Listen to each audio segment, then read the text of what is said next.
వేరే మత విశ్వాసాలను అనుసరించేవారు రిజర్వేషన్ల కోసం తమను తాము హిందువులుగా పేర్కొనడంపై సుప్రీంకోర్టు తీవ్రంగా మండిపడింది. అది రిజర్వేషన్ల స్ఫూర్తికి విరుద్దమని, రాజ్యాంగాన్ని మోసం చేయడమేనంటూ ఘాటు వ్యాఖ్యలు చేసింది. వేరే మతంలోకి మారాలనుకునేవారు ఆ మతానికి చెందిన సిద్ధాంతాలను, సూత్రాలను, ఆధ్యాత్మిక ఆలోచనలను సంపూర్ణంగా విశ్వసించడం కీలకమని సుప్రీంకోర్టు స్పష్టం చేసింది.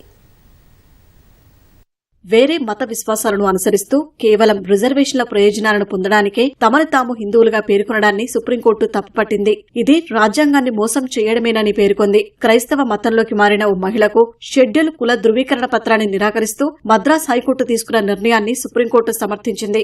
కేవలం ఉద్యోగ ప్రయోజనాల కోసం ఆ మహిళ తాను హిందువునని పేర్కొనడాన్ని justice Pankaj Mittal, justice R మహాదేవన్ల ధర్మాసనం 21 పేజీల తీర్పులో తప్పుపట్టింది. ఇంకో కీలక అంశాన్ని కూడా తీర్పులో ప్రస్తావించింది. వేరే మతంలోకి మారాలనుకునేవారు ఆ మతానికి చెందిన సిద్ధాంతాలను, సూత్రాలను, ఆధ్యాత్మిక ఆలోచనలను సంపూర్ణంగా విశ్వసించడం కీలకమని స్పష్టం చేసింది. మారే మతంపై ఎలాంటి విశ్వాసం లేకుండా మత మార్పిడి ఉద్దేశం కేవలం రిజర్వేషన్ల ప్రయోజనాల కోసమైతే అనుమతించమని సుప్రీం ధర్మాసనం వ్యాఖ్యానించింది. అలాంటి ఉద్దేశాలు ఉన్నవారికి రిజర్వేషన్ల ప్రయోజనాలు కల్పిస్తే అది రిజర్వేషన్ల స్ఫూర్తికి విరుద్దమని అత్యున్నత న్యాయస్థానం వెల్లడించింది. సమర్పించిన సాక్ష్యాల ప్రకారం క్రైస్తవ మతాన్ని పిటిషనర్ అనుసరిస్తున్నారని, చర్చికి వెళ్తున్నారని నిర్ధారణ అయిందని ధర్మాసనం తెలిపింది.